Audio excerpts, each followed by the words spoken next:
¿Cómo es posible comparar el sueño con la vigilia? 114. Lo primero que debemos señalar es que las experiencias oníricas no son normalmente bastante vívidas como para elevarlas al plano de las experiencias de la vigilia. Las imágenes e ideas que pueblan la conciencia del soñador son, por cierto, vívidas, pero no se pueden afirmar que lo sean en el grado de claridad que poseen esas mismas imágenes e ideas cuando está despierto. Es una diferencia que solo desaparece en el caso de sueños muy excepcionales, ya sea del tipo inferior de las pesadillas, ya sea de la clase superior de las experiencias mentalistas. La diferencia de vigor y claridad entre los dos estados se debe primordialmente al hecho de que en la vida de la vigilia se concentra la conciencia en un foco más estrecho, en una atención más centralizada y en una intensidad más aguda de la experiencia. En la vida onírica, por el contrario, la conciencia soñadora posee un foco más amplio, una atención más difusa y una intensidad de experiencia más débil. Consecuentemente, sufrimos más cuando estamos despiertos que cuando soñamos, así como nuestro placer es más intenso en la vida de la vigilia. La conciencia despierta está más cristalizada y de esta manera más concentrada que la conciencia del soñar. Esto explica la comparativa vaguedad de las impresiones oníricas. 115. Tanto el autor francés Descartes como el chino místico Chuang Tzu incurrieron en el error frecuente de algunos metafísicos y místicos, que consiste en llegar hasta el extremo de que si consideramos que el estado del soñar es una ilusión al juzgarlo en base al estado de vigilia, existe el mismo derecho de concebir que este último, a su vez, puede ser juzgado como ilusorio desde el punto de vista del estado del soñar. En resumen, ambos autores consideran que la vida onírica es absolutamente igual en todos sus detalles a la vida de vigilia. Declaran que no hay ninguna distinción entre ambos estados, pero el sueño queda abolido por el mero acto del despertar, mientras que la vida de la vigilia se continúa uniformemente día tras día. Hay una continuidad que liga un día con otro, pero no encontramos esa misma continuidad entre un sueño y otro. Las cosas físicas aparecen continuamente a lo largo de toda una vida dentro de nuestro campo de observación, pero las fantasías oníricas en torno a dichos objetos reales o sus recuerdos revolotean demasiado fugazmente y demasiado desilvanadamente como para que podamos compararlas con los objetos mismos. Y finalmente, mientras regresamos a un contorno igual cada vez que despertamos, por lo común no regresamos al mismo mundo soñado toda vez que dormimos. Para la experiencia, el mundo de la vigilia del día actual es el mismo del de ayer, pero el mundo soñado esta noche no es igual al de la noche anterior. 116. Repitamos, pues, que es sólo durante el auténtico estar despiertos que cobramos conciencia de la posibilidad de estos dos estados, mientras que durante el soñar no sabemos siquiera que es posible la existencia del estado de vigilia. Es únicamente al despertar que nos damos cuenta de que puede haber un estado soñado, pero mientras soñamos no nos enteramos de que puede existir un mundo de vigilia. Esto es así porque la conciencia se ha replegado hacia adentro casi totalmente durante el sueño, desconociendo ahora todo lo que queda fuera de su propia esfera, mientras que durante el estado de vigilia alcanza la cumbre de su propia evolución. El estado más amplio incluye pues al más reducido, de la misma manera que un círculo concéntrico de mayor tamaño incluye a uno más pequeño. La conciencia está entonces menos desarrollada en el sueño que en el estado de la vigilia. 117. Al estudiar nuestra propia conciencia superficial o personal, podemos distinguir tres modalidades de su existencia. En la primera, el estado de vigilia se expande plenamente. Cuando duerme, su tercera modalidad se contrae por completo. Y en la segunda modalidad, cuando sueña, está a mitad de camino entre las otras dos, es decir, está dilatada a medias. 118.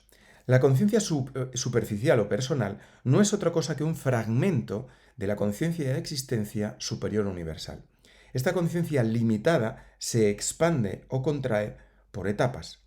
Cuando la conciencia personal está despierta, abre sus ojos totalmente. Cuando sueña, tiene los párpados entrecerrados y cuando duerme, los cierra por completo.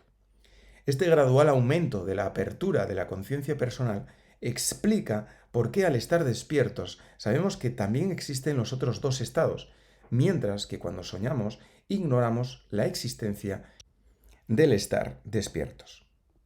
119. Cuando nos hallamos inmersos en mitad de un sueño, no pensamos que las cosas vistas en dicho sueño son fantasías, sino que las consideramos genuinamente reales. ¿Por qué entonces alteramos nuestra visión al despertar?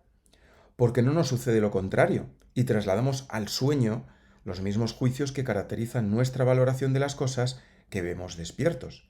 La respuesta es que ambas experiencias pertenecen a diferentes niveles, aunque son similares en otras de sus características. El mundo real posee un valor superior del que tiene el mundo onírico, ya que permite que la persona tenga una función consciente más clara y plena. Esta es la diferencia fundamental entre ambos estados, si bien resultan idénticos en el hecho de que los dos no son otra cosa que construcciones mentales. El estar despiertos nos resulta el más consciente de todos los estados, el más importante. Estos son factores innegables que justifican plenamente el preferente énfasis que la vida práctica, la ciencia y la metafísica han concedido a dicho estado, pero no justifica la total despreocupación por los estados del soñar y el dormir resultante de este énfasis exagerado. 120. El soñar es un estado diferente al de la vigilia, que solo es posible igualar con este por una distorsión no científica de los hechos. Aquellos orientales que afirman que ambos estados son totalmente parecidos cometen una licencia poética, pero no están haciendo una afirmación científica. Si ambos estados fueran idénticos, tendríamos todo el derecho de preguntar por qué la naturaleza se tomó el trabajo de crearlos, cuando un solo estado hubiera bastado para su propósito. Y así descubrimos que la naturaleza persiguió un propósito todavía más profundo que los hasta aquí señalados cuando estableció una diferenciación de los tres estados. 121. La naturaleza divide las modalidades humanas de su vida mental en los tres grados de inconsciencia, semiconsciencia y consciencia, que corresponden al dormir profundo, al sueño y al estado de vigilia. Y así le hace posible al hombre la captación de ciertas verdades inmensas. El hombre se halla tan poderosamente hechizado por la creencia de la materialidad del mundo, tan fuertemente encadenado durante su vida de la vigilia a la sola autoidentificación con su cuerpo, que la naturaleza tiene que capacitarlo para desprenderlo periódicamente de sus ataduras por medio de una ruptura con su estado de vigilia y con su vida terrenal. Y lo logra interrumpiendo la primera con el dormir y la segunda con la muerte. La asimilación subconsciente de las lecciones de semejantes experiencias determinan en el hombre, después de un largo periodo, tres intuiciones que se manifiestan como creencias innatas de índole religiosa, mística y metafísica. Dichas creencias asumen diferentes formas de acuerdo con el contexto contemporáneo de la raza, país, época y cultura personal de ese hombre, pero la esencia de las mismas se sintetiza en lenguaje popular en la seguridad de que Dios existe, de que el hombre es inmortal y de que le es posible lograr una comunicación con ese Dios. 122. Al principio, el hombre capta estas verdades fundamentales bastante confusamente, pero con la suficiente claridad como para convencerlo de que existe un poder superior al cual debe alzar sus ojos. Esta es la etapa del devoto religioso. A medida que evoluciona gradualmente, desarrolla intuiciones más claras, que lo obligan a contemplarse en su interior y a percibir parte de esa inmutable paz, que inseparablemente está ligada al poder superior. Etapa del místico. O a formular ciertas preguntas que conmueven su razón, pero a las cuales finalmente haya una respuesta racional. Etapa del metafísico. Pero no hay religión, ni mística, ni metafísica a prueba de tontos. Es por esto que más tarde la naturaleza se esfuerza por equilibrar la evolución interna del individuo con resultados exteriores y despliega aquella segura y reiterada visión interior que trasciende a toda razón e intuición. Así el hombre ingresa en la etapa del mentalista o sabio. En esta etapa, aquel primer instinto oscuro alcanza ahora total claridad y certidumbre. 123. De todo lo dicho, puede entonces comprenderse por qué los místicos, siguiendo el curso de sus trances extáticos, afirman a menudo que el mundo no es otra cosa que un sueño, mientras que los mentalistas o sabios, dejándose guiar por el curso de sus visiones serenas, dicen solamente que el mundo se parece a un sueño que evoluciona hacia la madurez, hacia la realidad.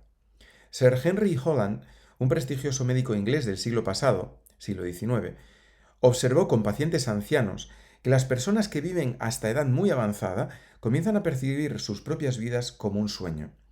Esto implica un definitivo avance respecto del punto de vista común y convencional, pero no cometamos el error de decir que la vida terrenal es un sueño, porque no lo es. Todo cuanto correctamente podemos afirmar es que la vida se parece en algunos aspectos y se diferencia en otros a un sueño. Por consiguiente, el mentalista no encuentra excusa para entregarse a la inacción en su comprensión de la existencia terrenal. Es aquí, en este mundo físico, que la asceta desprecia, el materialista sobrevalora y el místico subestima, donde el hombre tiene que cumplir su destino mentalista y su realización individual superior, y no en alguna otra parte, porque es sólo a través de la madurez de la conciencia personal que el hombre puede gradualmente tomar conciencia de su yo superior universal. 124. La segunda cuestión que debe observarse respecto de los dos estados es que el mundo de la vigilia es común, pues lo comparten todos los hombres, mientras que el mundo del sueño es individual. El teatro en que se representa la vida de la vigilia es público, pero el teatro de la vida onírica es privado. Cada conciencia personal elabora maravillosamente sus propias fantasías. Cada sueño es propiedad aristocrática de cada soñador. Nadie más que él mismo interviene en su elaboración. Claro que le es posible al individuo percibir a otras personas en su sueño, pero es cierto que por lo común estas otras personas no lo captan a él simultáneamente en su propio sueño, mientras que estando despiertos nos percibimos mutuamente. El quieto rostro de un soñador nada revela de las perturbadoras aventuras, los raptos alegres o las amargas experiencias por las que puede su conciencia estar pasando en ese momento. El mundo al cual ingresa es secreto del propio soñador. Ni siquiera puede entrar a dicho mundo el compañero de lecho, ya sea despierto o dormido. 125. La explicación mentalista de la continuidad del mundo de la vigilia, en contraste con la discontinuidad del mundo de los sueños, consiste, por supuesto, en el hecho de que el primero toma su existencia de la imaginación creadora de la mente amada, mientras que el segundo surge sólo de las visiones efímeras de la conciencia individual. Es posible extraer un sentido profundo debido al hecho de que el mundo del soñador sólo le pertenezca a él, mientras que el mundo de la vigilia es común a toda la humanidad. Aquí la naturaleza brinda a cada hombre en su propia experiencia personal una clave del misterio de la creación del mundo. En el hecho de que el individuo puede crear la propia imagen de su mundo onírico, el hombre puede comprender cómo le es posible recibir y reproducir su propia imagen del mundo de la vigilia surgida de la imaginación creadora de la mente amada. La mayoría de las personas no saben que este ser más vasto existe dentro de ellas e ignoran la enorme importancia de este principio en la plasmación de sus propias experiencias terrenales. Hay pocas limitaciones a la imaginación del soñador y ninguna a la imaginación creadora de la mente amada. El hombre libremente elabora su propio mundo onírico, que puede ser el más opuesto al de otro soñador. El hombre halla en sí mismo una prueba, por así decirlo, de su libertad absoluta y mágico poder. La poderosa y original obra de la imaginación durante el sueño, incluso en quienes son personas poco imaginativas cuando están despiertas, revela que la imaginación es una de las propiedades más maravillosas y más profundamente intrínsecas de nuestra esencia. 126. ¿Qué hace el genio durante la vigilia sino soñar sus sueños? Sumido en su obra creadora, asciende en sus momentos más inspirados a un tipo superior de estado onírico. Todo auténtico artista que no sea un simple autor mercenario atestiguará la verdad de esta afirmación. La facultad imaginativa puede crear novelas completas durante la vigilia cuando lo hace el novelista, como lo hace el novelista.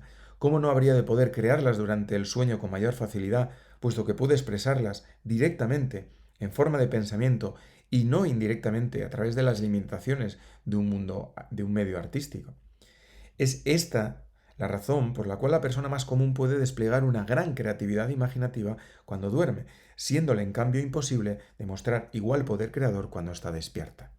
Cualquiera que sea el origen de un sueño particular, todos los sueños nacen necesariamente de esta energía imaginativa de la conciencia individual. La revelación del sueño es por lo tanto una revelación de este poder innato. La naturaleza enseña al hombre a través de sus sueños que él posee en pequeño e inconscientemente este poder de la imaginación creadora de la mente amada. Cuando el hombre se pregunta cómo es posible que la mente amada imponga a las personas individuales la imagen del mundo, la naturaleza le brinda a ese hombre la oportunidad de hallar una respuesta ofreciéndole la experiencia onírica, en la cual resulta evidente que el soñador, al crear sus propias fantasías, puede imponerse a sí mismo una imagen privada del mundo.